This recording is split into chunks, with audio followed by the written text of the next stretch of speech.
रमेला हार अर्पण करूया.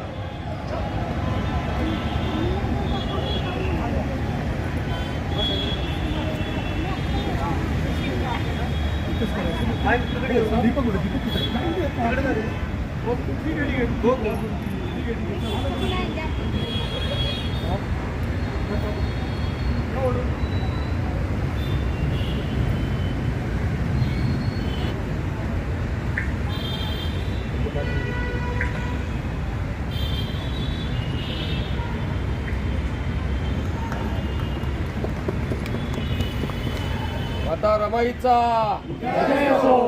माता रमाईचा माता रमाईचा माता रमाईचा.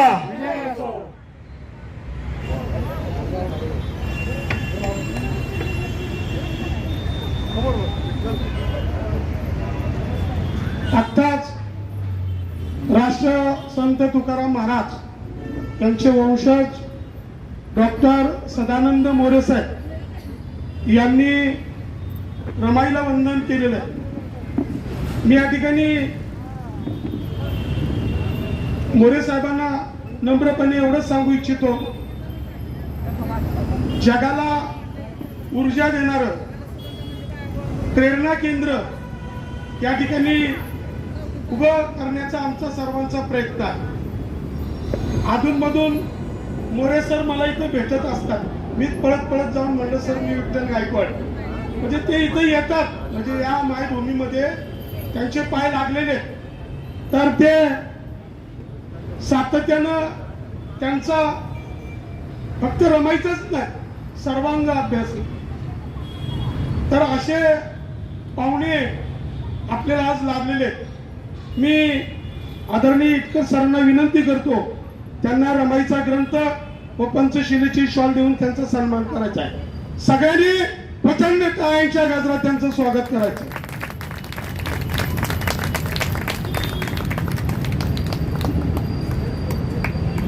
पुढील कार्यक्रमाला वळण्याच्या आधी आपण अत्यंत प्रतिष्ठेचा रमाई रत्न पुरस्कार दीपक पायगुडे आणि लताताई राजगुरू यांना संत साहित्याचे अभ्यासक, माजी साहित्य संमेलनाध्यक्ष, अखिल भारतीय मराठी साहित्य महामंडळाचे अध्यक्ष डॉक्टर सदानंद मोरे यांच्या शुभ हस्ते आपण या दोघांना पहिलं पुरस्कृत करूया आणि मग पुढचा कार्यक्रम आपण सुरू करूया. तुमचं चालू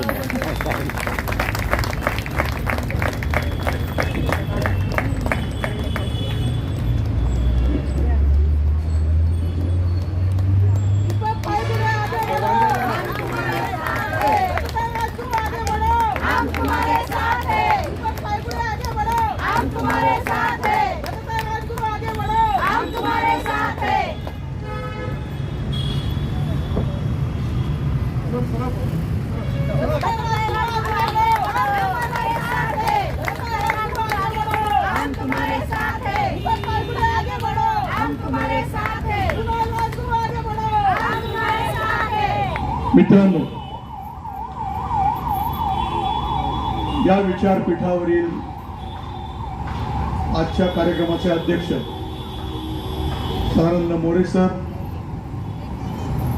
वारे सर, युवा नेते कुणाल राजगुरू, आज ज्यांना आपण अतिशय प्रतिष्ठेच्या रमाई रत्न पुरस्काराने सन्मानित केलं ते आमचे सन्मित्र दीपक पायगुडे, आमच्या भगिनी लताताई राजगुरू, मामा,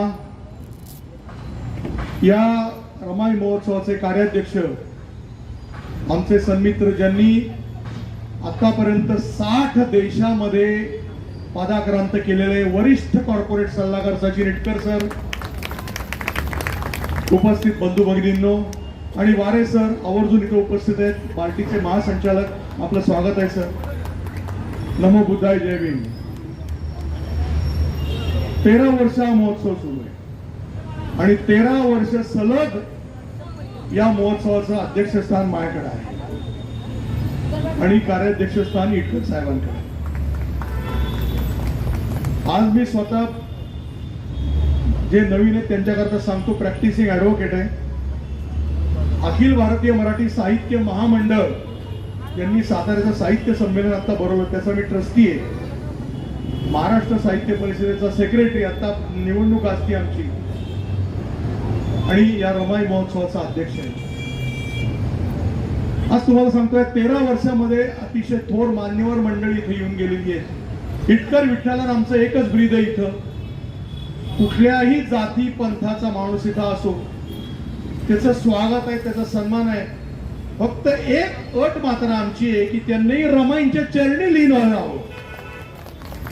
पुण्याचं भूषण आदरणीय सदानंद मोरे साहेब,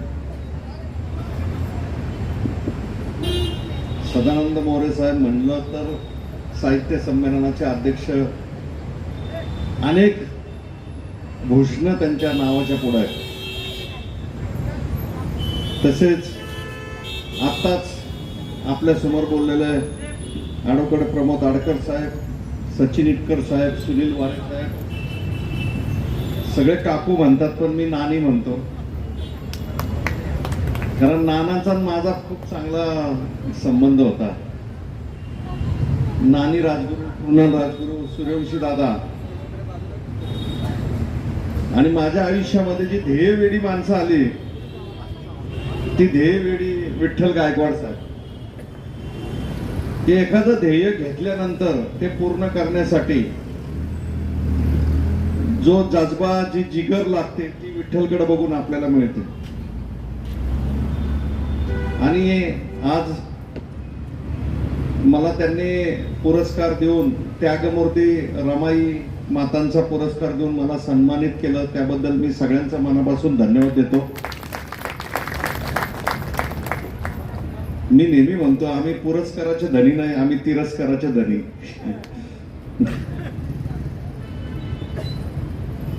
आडकर साहेब, हा ताडीवाला रोड आहे आणि मी पलीकडे राहतो, त्याच्या पलीकडे दारवाला पूल नाव आहे, आणि त्याच्या अजून पलीकडे गेलं की क्वार्टर गेट नाव आहे,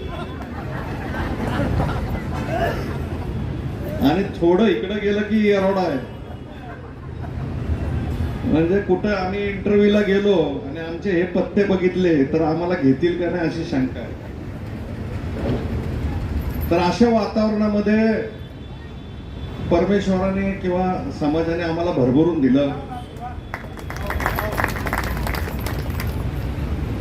जर विठ्ठल समोर एखाद्याने कागद दिला आणि विठ्ठलला सांगितलं की तुमच्या कथा लिहा म्हणून, तर विठ्ठलकडे लिहिण्यासारखं खूप आहे सर. म्हणजे मी माझ्या आयुष्याच्या प्रवासामध्ये पुण्यामध्ये मध्यंतरी महापौर नव्हते इटकर साहेब. म्हणजे फार वर्षभरात सगळ्यात जास्त फोटो कोणाचे छापून येत असतील तर विठ्ठल गायकवाडांचे, प्रमोद आडकरांचे, सचिन इटकरांचे. ही ध्येयवेडी माणसे, ही इतके कार्यक्रम समाजासाठी करत असतात, झटत असतात, सतत काही ना काहीतरी करायचं, सतत. म्हणजे तुम्हाला मी सांगतो की आजच्या काळामध्ये सामाजिक काम करणं एवढं सोपं राहिलेलं नाही. सामाजिक काम करायचं म्हणलं तर जसं कौतुक होतं तशी टीकाही होते. आज सदानंद मोरे साहेब इथं आहेत. आम्ही जास्त बोलणं उचित नाही. आपण तुम्ही सगळेजण त्यांचं भाषण ऐकायला उत्सुक आहात, तसं मी त्यांच्या भाषण ऐकायला उत्सुक आहे. परंतु आडकर साहेब, मध्यंतरी माझ्या आयुष्यात मला तुकाराम महाराजांची जयंतीच माहिती नव्हती. तर माझ्या शाळेवर एक कार्यक्रम झाला जयंतीचा तुकाराम महाराजांचा. तेव्हा त्यांनी सांगितलं की ह्या जयंतीचा आग्रह सदानंद मोरेंनी त्या काळात धरला होता. ही फार मोठी गोष्ट आहे. तर विठ्ठल हा आमचा भाऊच आहे. भविष्यातही विठ्ठलने मला जे काय काम सांगेल आडकर साहेब, सचिनराव, ते मी निश्चितपणे विठ्ठलच्या बरोबर खांद्याला खांदा राहून राहील. आणि हा रमाई महोत्सव असा आहे की मी विठ्ठलला नेहमी म्हणतो की प्रत्येक मुलगी ह्या महोत्सवात, प्रत्येक शाळा, प्रत्येक महिला या पुतळ्याच्या ठिकाणी आलं पाहिजे. असं नियोजन मोठ्या प्रमाणात झालं पाहिजे. मी आडकर साहेब आणि सचिन इटकर साहेब अध्यक्ष आहेतच आहे, पण मी भविष्यात आयुष्यभर त्यांनी अध्यक्ष आणि राहावं आणि हा महोत्सव चांगला तसाच चालू ठेवा अशा शुभेच्छा देतो आणि माझे 2 शब्द संपवतो. सर्व महापुरुषांना अभिवादन करून आज महामाता रमाई भीमराव आंबेडकर यांच्या 129व्या जयंतीनिमित्त आपणा सर्वांना हार्दिक हार्दिक शुभेच्छा देते. कारण की आज महामाता रमाई भीमराव आंबेडकर रमाई रत्न पुरस्कार मला देण्यात आलेला आहे. त्या कार्यक्रमाला उपस्थित असलेले आमचे मराठी साहित्य संमेलनाचे डॉक्टर सदानंद मोरे साहेब यांच्या हस्ते मला तो देण्यात आलेला पुरस्कार आहे. त्यामुळे मी माझं भाग्य समजते की एवढ्या थोर माणसाच्या हस्ते मला हा पुरस्कार मिळाला. खरोखर मी त्यांचं धन्यवाद करते. व्यासपीठावर असलेले महामाता रमाई भीमराव आंबेडकर स्मारक समितीचे अध्यक्ष आदरणीय प्रमोदजी आडकर साहेब, तसेच आमचे दुसरे सचिनजी इटकर साहेब, ज्यांना माझ्याबरोबर रमाई रत्न पुरस्कार मिळालेले ते आदरणीय दीपक भाऊ पायगुडेजी, तसेच बार्टीचे अध्यक्ष आमचे सुनील वाडे साहेब, तसेच आमचे माझी जी माहिती आपल्याला पोहोचवली ते आमचे सूर्यवंशी मामा आणि ज्यांनी हा कार्यक्रम घडवून आणलेले रमाई रत्न विठ्ठलदादा गायकवाड आणि सर्व, आणि तसंच माझा मुलगा कुणाल राजगुरू, सन्माननीय विचार मंच आणि इथं उपस्थित असलेले सर्व माझ्या बंधू आणि भगिनींनो, खरं वास्तविक मला आतापर्यंत बरेच पुरस्कार मिळाले, परंतु रमाई रत्न पुरस्कार मला मिळतोय हे मला खूप आनंद होत आहे. कारण की रमाई रत्न पुरस्कार मला देणार म्हणून मला विठ्ठलदादांचा खूप आणि त्यांच्या संस्थेचा खूप आग्रह होता आणि मी विठ्ठलदादांचं आणि त्यांच्या सर्व विटकर दादा असतील, त्यांचे सर्व सभासद असतील, त्यांचं मी पहिल्यांदा धन्यवाद करते आणि उपकार मानते की रमाई रत्न पुरस्कार आम्हाला दिलेला आहे. खरं वास्तविक त्यांनी माझ्या कामाची काहीतरी दक्षता घेतली असेल आणि म्हणून हा रमाई पुरस्कार मला देतात, म्हणून मी त्यांचं धन्यवाद मानते.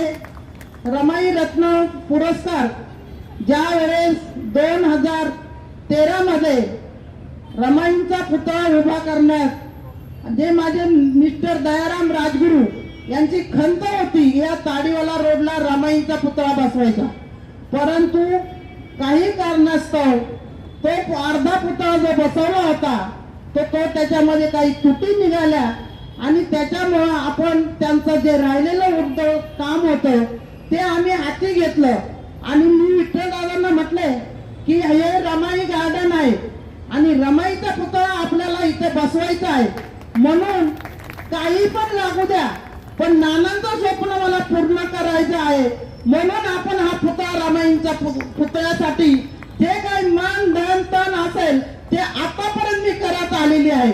आणि म्हणून मी विठ्ठलदादांचं आणि त्यांच्या सर्व सभासदांचं मी पहिल्यांदा आभार मानते.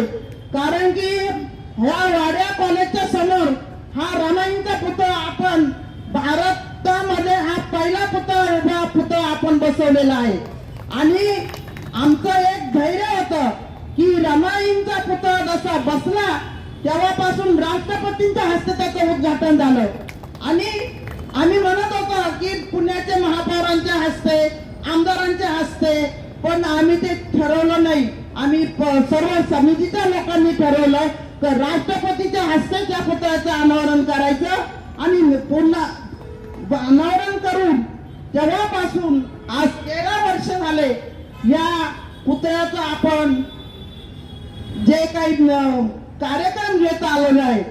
खरोखर रमाईंनी काय त्याग केला हे तुम्हा आम्हाला सर्वांना माहित आहे. रमाई उत्सव म्हणजे हा फक्त जातीपातीचा नाही, तर हा सर्व समतेचा आधार आहे.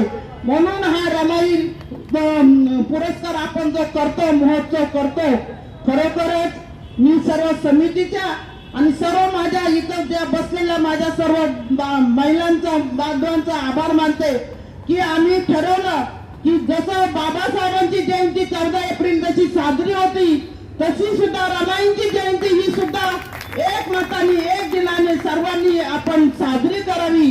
म्हणून रात्रंदिवस दर तिथं रमाई हा आम्ही अभियान चालू केलेला आहे.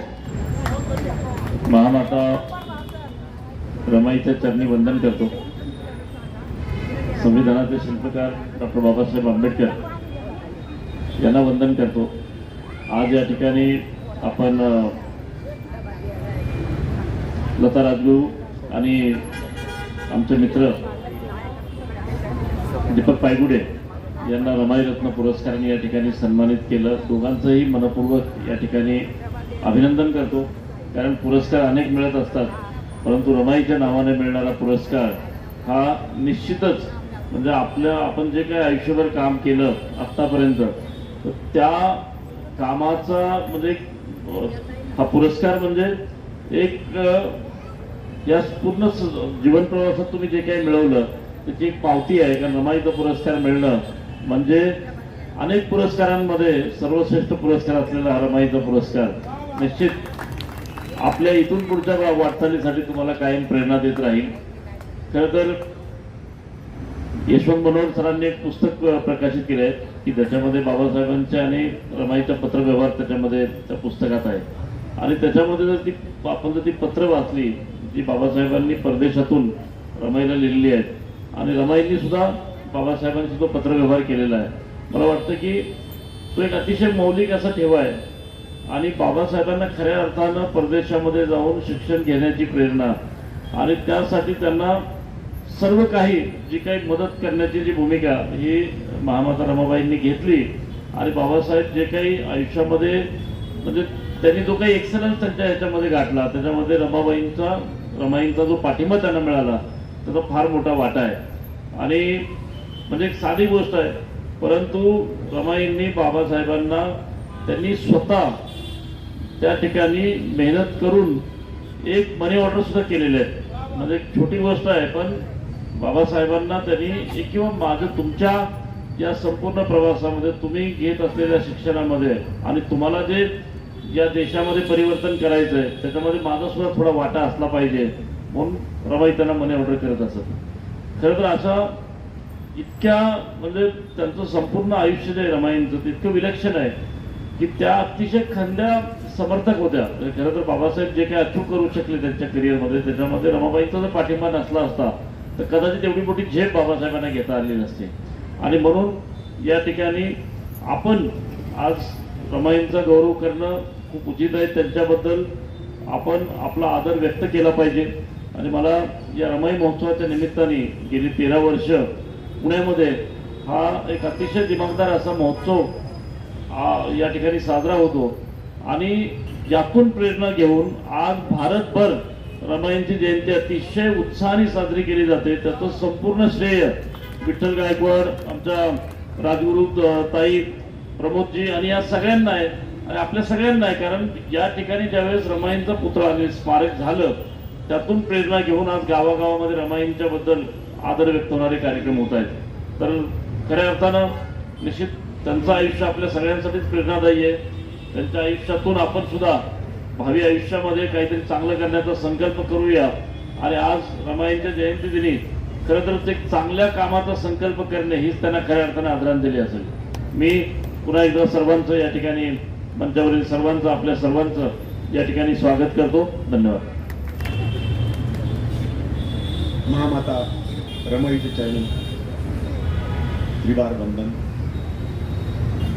डॉक्टर बाबासाहेब आंबेडकर संशोधन व प्रशिक्षण संस्था भारती पुणेच्या माध्यमातून गेल्या वर्षी सुद्धा आदरणीय विठ्ठलराव गायकवाड साहेबांनी सांगितलं होतं की इथं बुक स्टॉल लावावा. पण यावर्षी आपण गेल्या वर्षी लावू नव्हतो शकलो, पण यावर्षी आपण विनामूल्य असा बुक स्टॉल इथं लावलेला आहे.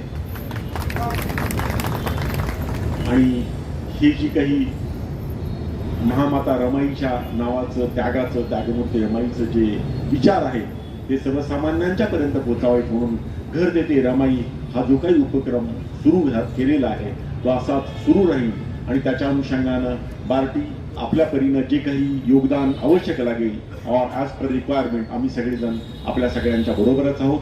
आज डॉक्टर सदानंद मोरे साहेबांच्या अध्यक्षतेखाली रमाई रत्न पुरस्काराचा हा 13वा कार्यक्रम होतो आहे. गेली 13 वर्ष अविरत अशा प्रकारची ही साधना चालू आहे आणि त्याच्याही अगोदर हा जगातला सगळ्यात पहिला असा पूर्णाकृती पुतळा इथं उभा राहावा याच्या अनुषंगानं विठ्ठलराव गायकवाड आणखीन त्यांची टीम व त्याचाच एक भाग म्हणून आज आपण इथं रमाईरत्न पुरस्काराचे मानकरी असणाऱ्या राजगुरू काकू असतील, पायगुडे साहेब असतील किंवा तरुण तडफदार नेते आपले कुणालजी असतील किंवा ह्या कार्यक्रम इतकी 13 वर्ष चालवण्याचं अविरत असं जे काम करतायत ते आदरणीय ॲडव्होकेट आडकर साहेब असतील आणि जागतिक पातळीवर आपल्या सगळ्यांचं एका अर्थानं विचारांचं नेतृत्व करणारे सचिनजी इटकर असतील किंवा मगाशी 3 एकर जमीन देऊन मुलांच्यासाठी वसतिगृह करणारे सूर्यवंशी दादा असतील.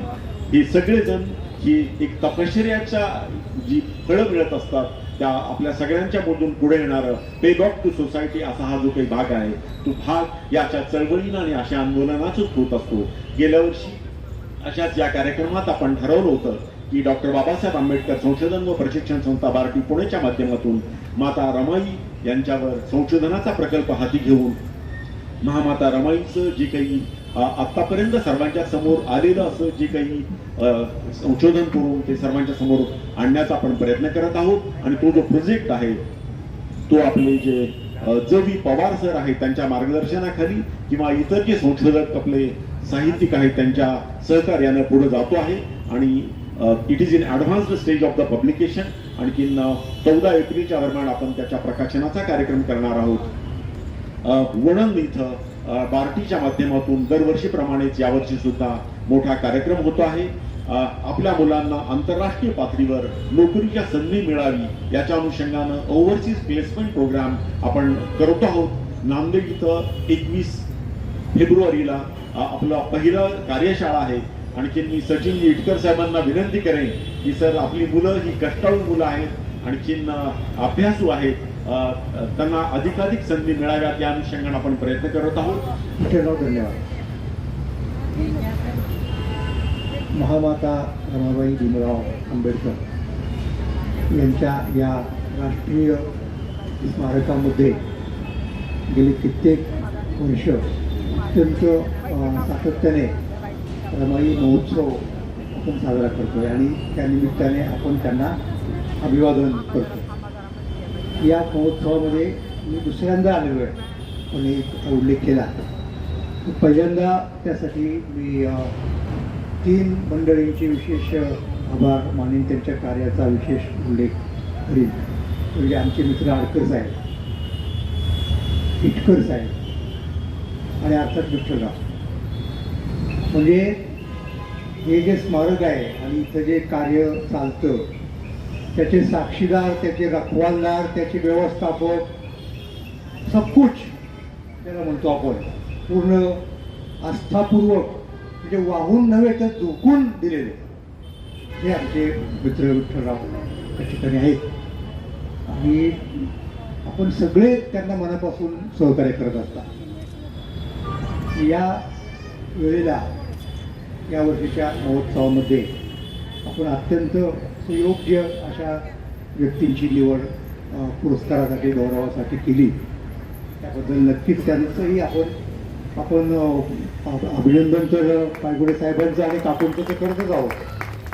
शिवाय ज्यांनी त्यांना पुरस्कृत करण्याचं ठरवलं हे सगळे आपण मंडळी यांनाही मी धन्यवाद देतो. वस्तुतः आडकरांची स्वतःची एक संस्था आहे आणि ती अत्यंत नावाजलेली प्रतिष्ठित झालेली.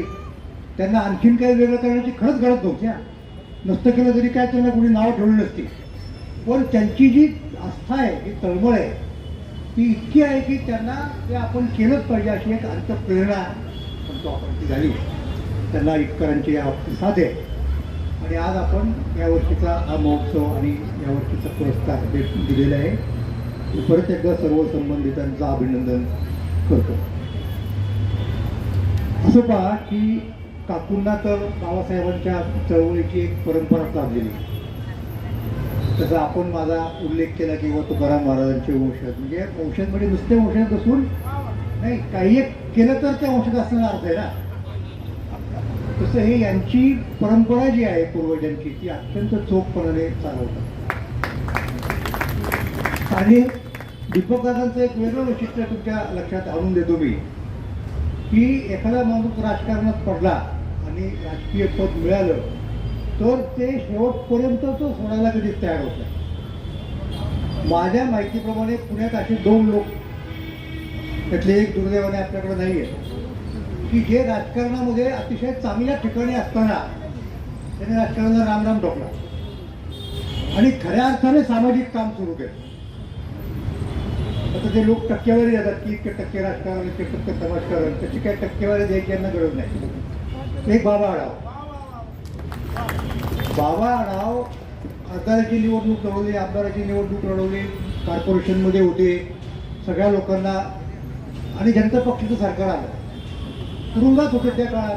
तेव्हा मी तुम्हाला सांगतो, त्यांनी काहीही जरी मागितलं असतं ना तरी त्यांना मिळालं असतं. म्हणजे राज्यपाल पद मिळालं असतं, नॉमिनेटेड कुठल्या तरी राज्यसभेवरती किंवा याच्यात मिळालं असतं, पण त्यांनी ठरवलं की नाही, आपल्याला समाजकार्यच करायचं.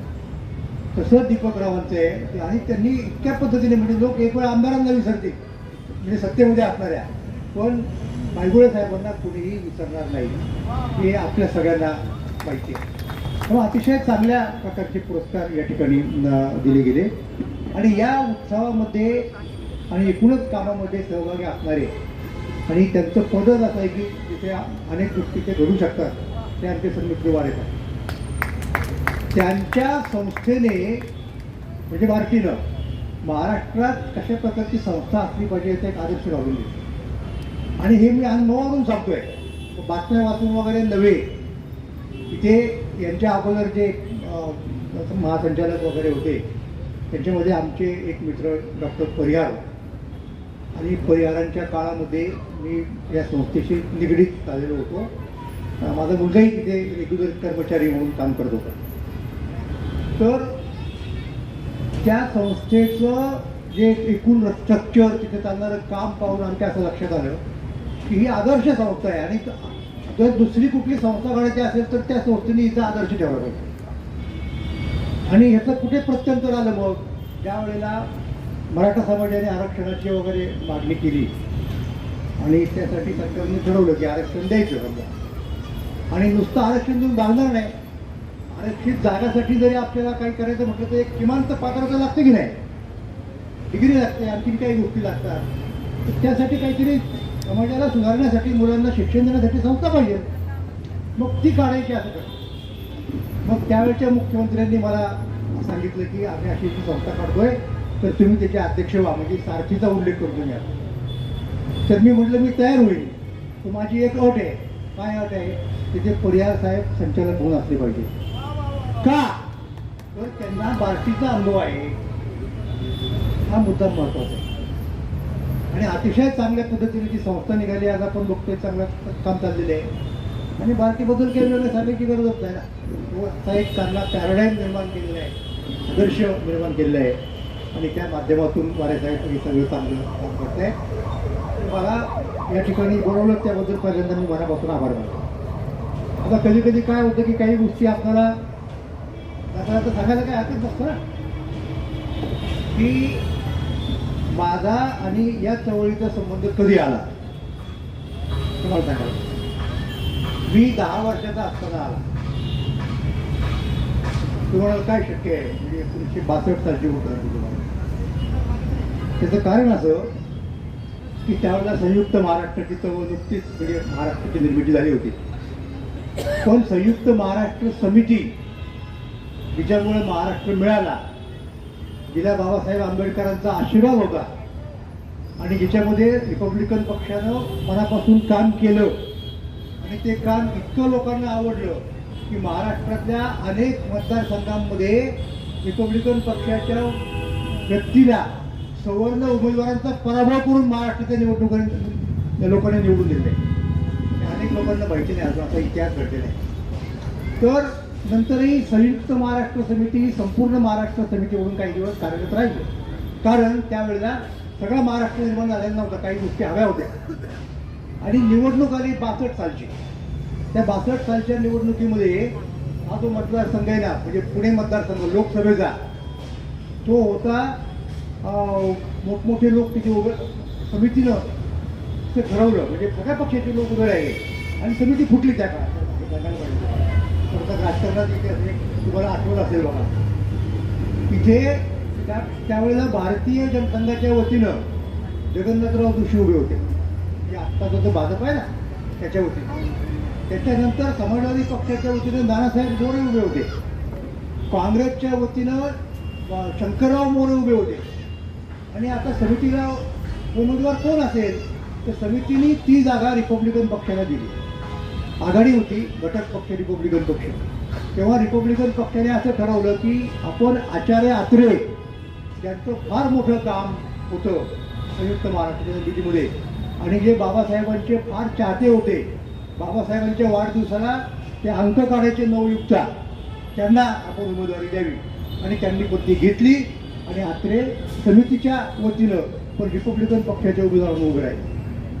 आणि त्यावेळेला मी लहान होतो, पण आमच्या घरामध्ये दैनिक मराठा आचार्य आत्रेंचं वर्तमानपत्र यायचं, आणि त्याच्यातलं मी वाचून सगळं आत्रे काय आहेत, कसे आहेत, त्यांचं बाबासाहेबांच्या बद्दलचं काय मत होतं हे समजलं होतं. आणि मला जेव्हा असं वाटलं की आता आपल्या गावात, म्हणजे आता आमचं गाव तिथं पुणे मतदारसंघ आचार्य आत्रे उभे राहणार झाला, तोपर्यंत मला पक्षीय राजकारण फार माहीत नव्हतं. रिपब्लिकन पक्ष काय असतो अमुक करू. तर मला वाटतं की वा आता किती छान आपण आत्र्यांचा प्रचार करू. आता झाली गंमत सुरू झाली, सगळ्या पक्षाचे लोक यायला लागले, घोषणा द्यायला लागले, त्यांचे कार्यकर्ते घरी येऊन पत्रक द्यायला लागले. काही ठिकाणी मिरवणुका निघाल्या, काही ठिकाणी बोर्ड रंगले, परंतु समितीचा म्हणजे आत्र्यांचा बोर्ड काही नव्हता. त्याचं कारण होतं, गावातले जे लोक होते ना ते सगळे कुणी काँग्रेसमध्ये, कुणी जनसंघामध्ये आणि कुणी समाजवादी पक्षाचे वाटून गेले. समितीचा रिपब्लिकन पक्षाचा माणूस आत्र्यांना मत देऊ शकणारा गावात नव्हता. मग मी माझ्या शाळेतल्या माझ्या विद्यार्थ्यांना मित्रांना विचारलं की अरे आपल्याकडं कसं काय आत्र्यांचा अजून प्रचार नाही, काय नाही, तुम्ही तुमच्या वडिलांना किंवा मोठ्या भावाला जाऊन भेटलो. मग मी वस्तीवरती गेलो, भेटलो आणि सांगितलं आपल्याला आपण प्रचार करायला पाहिजे, गावातली मतं मिळतील की नाही मिळतील पण प्रचार झाला पाहिजे. आणि मी तुम्हाला सांगतो, मी त्यावेळेला पोस्टर लावायचं काम केलं, निवडणुका काढायचं काम केलं. आणि आचार्य आत्रे ज्या वेळेला आले प्रचारासाठी सभा झाली, त्यावेळेला आपला सगळ्यात लहान कार्यकर्ता म्हणून रिपब्लिकन पक्षाच्या मंडळींनी माझा त्यांच्याशी परिचय करून दिला. त्यामुळं मला हे सगळं राजकारण इतक्या जवळून पाहायला मिळालं की 2001 साली मी उधळल्या दिशा नावाचं नाटक केलं, त्याच्यावरती आंबेडकरी राजकारणावरती. आणि ते इतकं लोकांना आवडलं, इतकं अनेक संस्थांनी संघटनांनी ते नाटक घेतलं करायला. त्या वर्षीची सगळी पुरस्कार माझ्या नाटकाला मिळाले. की त्याचा जो हिरो आहे तो आंबेडकरी चळवळीमधला प्राध्यापक आहे आणि संस्कृतचा प्राध्यापक आहे. ते काही लोकांना आश्चर्य वाटलं, असं कसं काय असू शकतं.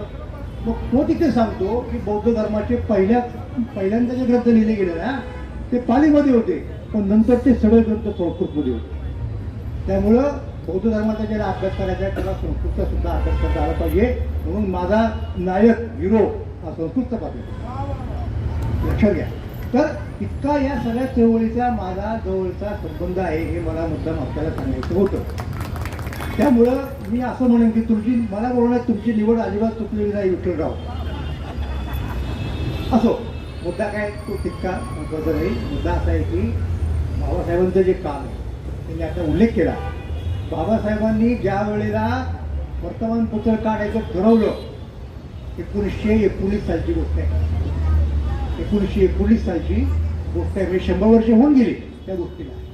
तर त्यावेळेला त्या वर्तमानपत्राचं नाव काय ठेवलं तर नाव ठेवलं मूकनायक. आता तुम्ही म्हणाल मूकनायक हे नाव ठेवलं कसं नाही, तर मूकनायकचा अर्थ असा होतो, म्हणजे अर्थ सांगतो तुम्हाला अगोदर मूकनायकाचा नेमका अर्थ काय की आत्तापर्यंत आम्हाला बोलूच दिलं गेलं नाही. मूक ठेवलं, बोलण्याचा अधिकार सुद्धा नव्हता. पण आता आम्ही बोलणार आहोत, आमचं म्हणणं मांडणार आहोत, आमची गाणी विषयावर टाकणार आहोत, ज्यांच्यामुळे आम्हाला त्रास झाला त्याचाही पंचनामा करणार आहोत. म्हणजे मूक आहोत पण आता बोलणार आहोत, म्हणजे आता आम्ही नायक होणार आहोत, म्हणून मूक नायक.